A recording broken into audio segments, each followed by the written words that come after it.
Kalau sekarang saya tanya Pak Rocky, coba dong satu hal atau dua hal yang menurut Bapak, Pak Jokowi did very very well.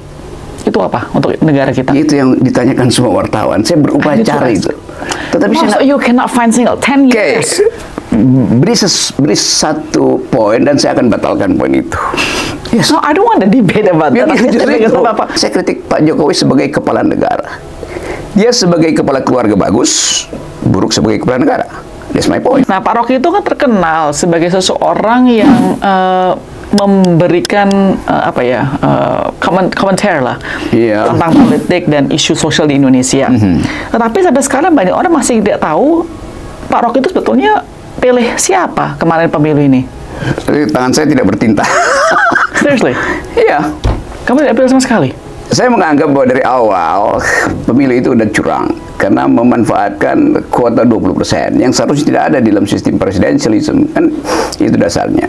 Ya saya beri kritik kepada semua kandidat, tapi saya juga mendorong semua lah, minus malum, Anies boleh maju, Prabowo maju, Ganjar maju. Saya kenal mereka semua tuh. Tetapi saya punya prinsip bahwa ethics first tuh. Jadi karena itu secara etik mereka sebetulnya berhutang pada demokrasi. Karena harusnya mereka pro 0%. Saya 2 kali ke Mahkamah Konstitusi untuk duel soal threshold dihilangkan, tapi gagal. Tuh. Kenapa itu pertanyaan pertama, Chris? Apa hanya itu apa namanya talk of the town? Enggak, maksud saya begini ya. Misal contohnya kan saya tahu karena pemilu kali ini banyak orang merasa kecewa, disheartened lah. Iya, betul. The situation. Jadi banyak orang juga, misalnya kata banyak orang atau enggak ya, poin intinya saya tahu beberapa orang yang golput gara-gara itu. Oke, jadi maksud saya gini loh, kalau kita ke depannya nih, namanya politik kan ya, Pak, kita harus jujur bahwa tidak bisa 100% fair ya Pak. Yes. Oke, jadi kalau kita melihat situasi benar tidak fair atau kita merasa pemimpinnya sudah kita tidak bisa, nggak ada satupun yang bagus, apakah memang opsi terbaik adalah untuk golput? Bukan, golput itu adalah moral option, bukan political option itu. Bedanya di situ. Maka aku mendalilkan bahwa kalau moralnya itu ditinggalkan, sebaiknya tidak usah pilih kan. Karena nanti ada beban kan. Walaupun orang bilang kalau begitu nanti suara Anda dipakai. Itu urusan teknis, itu bukan urusan etis saya. Jadi tetap mesti ada semacam ketegasan untuk kasih pelajaran pada the next leader itu yang sebetulnya kalau nggak dari 0%, dia itu bukan leader, dia itu dealer. So we produce dealer, bukan leader kan. Dalam politik mesti ada satu kesiapan etis untuk menerima kritik. Nah, saya kasih kritik terus. Nah, termasuk kritik moral bahwa dari awal Mahkamah Konstitusi juga berbohong gitu. Karena merekayasa seseorang yang saya katakan ya Gibran kan diloloskan karena ada bapaknya tuh. Apakah bapaknya melanggar Undang-Undang Dasar? Mungkin tidak tuh, tapi dia memaksa anaknya yang masih sebetulnya masih balita dalam politik itu masuk dalam wilayah perselisihan orang dewasa. Jadi Pak Jokowi itu tidak melanggar Undang-Undang Dasar, dia melanggar Undang-Undang Perlindungan Anak.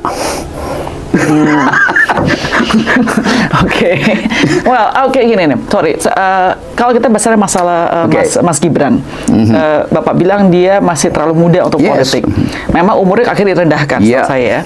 Tapi kalau kita melihat luar negeri kan juga banyak politicians yang leaders, politik juga masih muda. Tapi dia tidak melalui fasilitas istana. Kan bedanya begitu kan. Banyak politisi yang muda di situ, tapi dia debat dari awal itu. Masuk ke kampus, berupaya untuk drive ideas, politics of hope. Ini kita tahu dari awal bahwa Mahkamah Konstitusi itu dikendalikan. Yang sekarang dibicarakan di film yang viral itu kan, dirty votes. Nah, asumsi saya, di belakang dirty votes ada dirty hand. Di belakang dirty hand ada dirty mind. Siapa dia? Ya the mastermind yang adalah presiden. Kan itu intinya kan. Saya kritik Pak Jokowi sebagai kepala negara. Dia sebagai kepala keluarga bagus, buruk sebagai kepala negara. That's my point. Ya, teman-teman, Rocky Gerung merupakan komentator politik.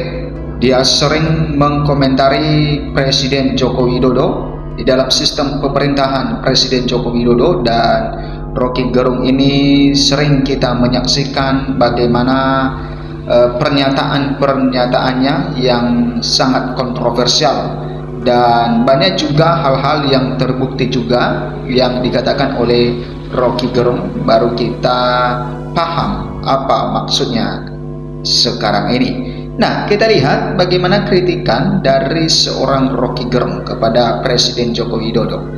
Nah, Rocky Gerung angkat bicara soal pernyataan sikap kampus terkemuka panggilan moral dan kemarahan. Pengamat politik Rocky Gerung menyebut pernyataan sikap yang dilontarkan oleh Dewan Guru Besar dan Civitas Akademika dari berbagai kampus di Indonesia merupakan panggilan moral yang mewakili suara oposisi setelah partai politik tutup suara. Nah, teman-teman, ya kita tahu bersama bahwa Dewan Guru Besar ini sering menyuarakan tentang demokrasi yang ada di Indonesia karena mereka menilai sistem demokrasi di dalam masa pemerintahan Presiden Jokowi yang semakin menurun.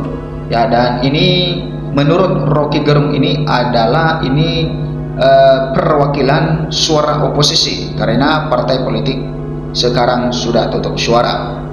Kemudian ia mengatakan apa yang dilakukan oleh UGM, UII, Universitas Andalas, Unpad, Brawijaya untuk menyuarakan kerisauan adalah bentuk kemarahan atas pelaksanaan demokrasi hari ini. Jadi kalau ada kampus yang berupaya untuk menjadi konservatif dengan menerangkan ini atau pernyataan sikap merupakan politisasi atau partisan. Ya, gimana kalau semua sudah jadi partisan, artinya soal moral itu sudah jadi pertaruhan terakhir, kata Rocky Gerung saat dihubungi Tempo pada Sabtu 3 Februari 2024. Kemudian Rocky mengatakan apa yang dilakukan oleh kampus-kampus ini merupakan perwakilan dari kampus di Indonesia untuk menyuarakan hal-hal demokrasi, ya, di mana politik yang telah mengalami delegitimasi saat ini. Sebab menurut Rocky hal ini sudah tidak dapat diselamatkan lagi dengan hukum. Nah, ternyata menurut Rocky Gerung bahwa ya sedang dalam ancaman sistem demokrasi yang ada di negeri kita ini karena ini tidak bisa diselamatkan lagi dengan hukum. Ya, karena hukum itu bekerja kalau ada ketertiban. Maka sekarang udah tidak ada ketertiban, katanya. Ia juga mengatakan sebelum kampus menyatakan sikap terkait Jokowi, mahasiswa sudah lebih dulu menyuarakan apa yang dilakukan kampus. Ia juga mengatakan sebelum kampus menyatakan sikap terkait Jokowi, mahasiswa sudah lebih dulu menyuarakan apa yang dilakukan kampus merupakan tindak lanjut dari mahasiswa. Kalau ada yang menghalang-halangi itu konyol namanya, katanya. Kemudian sejumlah sivitas akademika dari beberapa perguruan tinggi di Indonesia menyampaikan kritik terhadap pemerintahan Presiden Joko Widodo atau Jokowi. Ya, menjelang pemilu 2024, kritik tersebut dilakukan setelah Jokowi menyampaikan pernyataan bahwa Presiden boleh memihak dan berkampanye. Nah, teman-teman, ya memang pada saat kampanye dulu itu, ya wartawan menanyakan sesuatu hal kepada sikap ya Presiden Joko Widodo, dan Presiden menyatakan pada saat itu bahwa Presiden itu boleh memihak dan Presiden itu boleh berkampanye asalkan tidak menggunakan fasilitas negara. Sehingga ini menjadi polemik di tengah masyarakat dan juga para guru besar menyuarakan ya hal-hal ini. Mereka mengkhawatirkan ya sistem demokrasi ketika Pak Jokowi sudah secara terang-terangan menyampaikan hal itu, maka itu pasti akan merusak sistem demokrasi di Indonesia. Sehingga para guru besar sivitas akademika ya bersuara dengan hal itu, dan itu yang dikatakan oleh Rocky Gerung bahwa itu mewakili ya suara-suara dari partai-partai oposisi, ya, karena partai oposisi sudah tutup mulut untuk hal itu. Oke. Jokowi sebelum mengatakan Presiden dan Menteri boleh berkampanye asalkan tidak menyalahgunakan fasilitas negara. Ya, Presiden itu boleh kampanye, boleh memihak. Kita ini kan pejabat publik sekaligus pejabat politik, masa nggak boleh? Katanya setelah menyerahkan pesawat tempur ke Tentara Nasional Indonesia TNI bersama Menteri Pertahanan Menhan Prabowo Subianto di Pangkalan TNI Angkatan Udara Lanut Halim Perdana Kusuma, Jakarta Timur, Rabu 24 Januari 2024. Nah, kemudian sebelumnya sejumlah guru besar, dosen dan mahasiswa Universitas Gadjah Mada UGM berkumpul di Balai Rum UGM. Mereka mengingatkan Jokowi yang dinilai sudah keluar jalur melalui petisi Bulak Sumur dan menyanyikan himne Gadjah Mada. Selang sehari, Sivitas Akademika Universitas Islam Indonesia UII turut menyampaikan kritik kepada pemerintah di era Jokowi dalam pernyataan sikap yang bertajuk Indonesia Darurat Kenegarawanan. Guru besar, dosen, mahasiswa dan alumni UII memulai dengan menyanyikan lagu Indonesia Raya dan himne UII. Ada gejala sikap kenegarawanan ya Presiden Joko Widodo yang pudar, kata Rektor UI Profesor Fathul Wahid di halaman Auditorium Kahar Muzakhir, Kampus Terpadu UII Sleman, Yogyakarta, Kamis 1 Februari 2024. Nah, adapun gejala ini dimaksud menurut mereka terdiri dari 4 indikator, yaitu pertama, pencalonan putra sulung Jokowi, Gibran Rakabuming Raka, yang didasarkan oleh putusan MK nomor 90 PUU 21 Romawi 2023 syarat intervensi politik.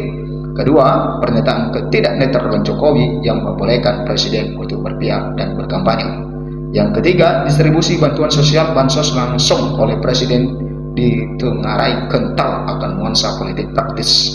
Keempat, mobilisasi aparatur negara untuk memberikan dukungan terhadap pasangan calon presiden capres dan calon wakil presiden cawapres tertentu sebagai tindakan melanggar hukum sekaligus melanggar konstitusi. Nah, teman-teman, inilah suara-suara yang dilakukan oleh guru-guru besar dan ini dianggap baik oleh seorang komentator politik yaitu Rocky Gerung, karena itu adalah mewakili ya para oposisi di pemerintahan. Nah, terima kasih teman-teman, berikan komentar Anda bagaimana menurut Anda sistem demokrasi di Indonesia ini sudah berjalan dengan baik atau belum. Terima kasih, sampai jumpa di video berikutnya.